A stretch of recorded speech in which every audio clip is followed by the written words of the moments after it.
biyuhu waa waxa ugu jilicsan, haddana waxay dillaaciyaan dhulka, waxayna dhaqaajiyaan dhagaxaan, waxay dejin karaan markab.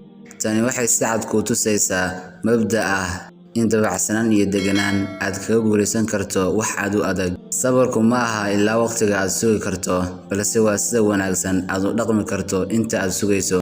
Marnaba ha is oran way ka daaheen wixii aad sugaysay ama weligaa ma helaysid. Wax wanaagsan ayaa u muuqan kara xumaan haddii dhanka mugdiga ah ka eegto. Wax xun ayaa u muuqan kara wax wanaagsan haddii aad ka eegto dhanka iftiinka ah. Sida dadka wax u arko ama u cabiro ayaa kala duwan. Ha ka caajisin, hana is dhiibin.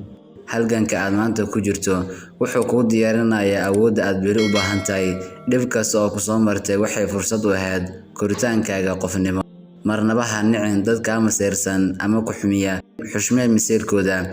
Waa dad u arka in aad ka wanaagsan tahay.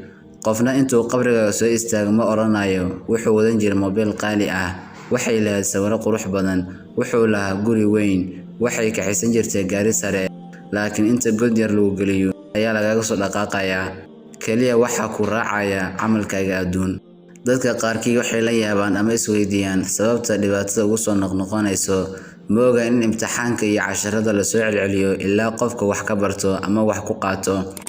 Qof miskiin ah ama baahan haddii uu wax ku weydiisto, ha ka bakhaylin. Si wax kasta aad awoodo, ogow sabab baad ku kulanteen. Adiga ayaana lagu eegayaa in wixii Alle ku siiyay aad wax ka bixiso iyo in laga soo celiyo ama barkada laga qaado. Yeelo saaxiib iyo asxaab, laakiin ha hilmaamin dadkii adduunka ku keenay oo ku soo saaray. Xasuusnow in ay ku sugayso in aad dad koriso, tababarto, heer sare gaarsiiso, xiriiri qaraabada, xaq dhowr dariska, xushmee dadka. Haddii ukunta banaanka laga jebiyo, nolosheedii waa dhamaataa. Haddii laga jebiyo gudaha, noloshii waa u bilaabataa oo digaaga yar baa ka dhalata. Noloshaada iyo wax ka soo sareeya waxay ka bilowdaan gudaha. Marnaba ha sugan wax banaanka kaaga yimaada in ay ku bedelaan.